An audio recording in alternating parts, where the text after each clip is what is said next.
राहुल गांधी यांनी एक मोठा निर्णय घेऊन आज केरळमच्या मुख्यमंत्र्यांचे नाव जाहीर केले. गेल्या 10 वर्षापासून केरळममधील सत्तारूढ डाव्या पक्षांच्या सरकारशी वेळोवेळी मुकाबला करून काँग्रेसला तळागाळापर्यंत पोहोचवणाऱ्या आणि काँग्रेस आघाडीला चांगले बहुमत मिळवण्याचा मान सतीशन यांना मिळाला. सतीशन गेली 10 वर्षे विरोधी पक्षनेते होते, पण काँग्रेसचे संघटन मंत्री वेणुगोपाल यांचा पक्षावर एवढा दबदबा होता की अनेक आमदारांनी सतीशन यांच्याऐवजी वेणुगोपाल यांना मुख्यमंत्री करावे असे पक्षाच्या निरीक्षकांना सांगितले.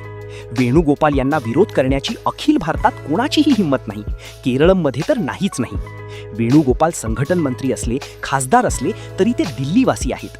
केरळमच्या प्रश्नांची, केरळमच्या जनतेची त्यांची ओळख त्यांच्या मतदारसंघापुरतीच मर्यादित आहे हे राहुल गांधी यांना ठाऊक होते. दुसरे नाव युवक काँग्रेसचे माजी अध्यक्ष रमेश चेन्निथला यांचे होते. त्यांचाही केरळमच्या जनतेमध्ये पाहिजे तेवढा प्रभाव नव्हता. गेली 10 वर्ष जीवाचे रान करून सतीशन यांनी काँग्रेसला संजीवनी दिली, ते राहुल गांधी यांना ठाऊक होते. आजच्या घडीला वेणुगोपाल हे राहुल गांधीच्या अतिनिकटचे आहेत असा काँग्रेस जनांचा अंदाज होता, आणि ते खरेही आहे. मात्र अतिनिकटता असणे आणि जनतेशी आत्मीयता असणे या दोन भिन्न बाबी आहेत. राहुल गांधी यांनाही सर्व बाजूने विचार करण्यासाठी थोडासा वेळ लागला. राहुल गांधी आणि मल्लिकार्जुन खरगे या विषयावर अनेक दिवस मंथन करीत होते. केरळमध्ये गेलेल्या काँग्रेसच्या निरीक्षकांना त्यांच्या अनेक आमदारांनी वेणुगोपाल यांचेच नाव सांगितले होते. तरीही काँग्रेसने नेत्यांऐवजी जनतेची इच्छा कोणती आहे हे बरोबर ओळखले, कारण राहुल गांधी यांच्या गुप्तदूतांनी सर्व परिस्थिती विशद केली. आता वेणुगोपाल यांना कसे पटवायचे हा मोठा प्रश्न होता. ते सुद्धा काँग्रेसच्या मध्यवर्ती वर्तुळातील मोठे नेते होते. वेणुगोपाल यांनी अनेक तऱ्हेने सर्व बाजूंनी प्रयत्न केल्याचे सांगितले जाते.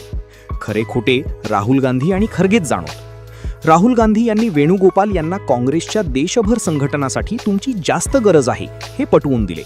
त्यानंतर वेणुगोपाल यांना पटले नाही तरी पटवून घ्यावे लागले असे म्हणतात. आज त्यांच्या नावाची घोषणा करून काँग्रेसने एका राज्यावर आपला झेंडा रोवला. केरळमध्ये हिंदू बहुसंख्य असले तरी मुसलमान व ख्रिश्चन यांची लोकसंख्याही कमी नाही. आतापर्यंत या दोन्ही जमाती पूर्णपणे काँग्रेसबरोबर होत्या, पण आता ख्रिश्चनांपैकी एकेकाळी संरक्षण मंत्री असलेल्या A.K. अँथोनी यांच्या पुत्रानेही काँग्रेसची साथ सोडली होती. त्यामुळे ख्रिश्चन मतदार मोठ्या संख्येने भारतीय जनता पक्षाबरोबर जाणार असाही प्रचार झाला होता. पण केरळमच्या जनतेने या सर्व अफवा झुगारून काँग्रेस आघाडीला प्रचंड बहुमत दिले. तसे पाहिले तर केरळमचे सरकार केंद्र पातळीवर इंडियाबरोबरच होते. तीच स्थिती पश्चिम बंगालचीही होती, पण पश्चिम बंगालमध्ये ममता बॅनर्जी यांचा ताठा त्यांनाही गर्तेत घेऊन गेला आणि काँग्रेसचेही नुकसान केले. त्याप्रमाणे केरळमध्ये होऊ शकले नाही. केरळम आणि तामिळनाडू या दक्षिणेतल्या राज्यांना NDA म्हणा किंवा भारतीय जनता पक्ष म्हणा, तसेच मोदी आणि शहा यांना देखील आहे. केरळमध्ये कोणीही जिंकले तरी ते केंद्र सरकारला मदत करत नाहीत हे मोदींना ठाऊक होते. तामिळनाडूत तीच परिस्थिती होती, परंतु या 2 राज्यात निवडून आलेल्या पक्षांनी इंडियात राहणे पसंत केल्याचे दिसते. केरळ देशातील सर्वाधिक सुशिक्षित लोकांचे राज्य आहे. या राज्यातील जनतेला तुम्ही प्रवाहाबरोबर नेऊ शकत नाही हे आता दिसून आलेले आहे. आज काँग्रेसने सतीशन यांची निवड करून वेणुगोपाल यांना जमाल गोटाच दिलेला आहे.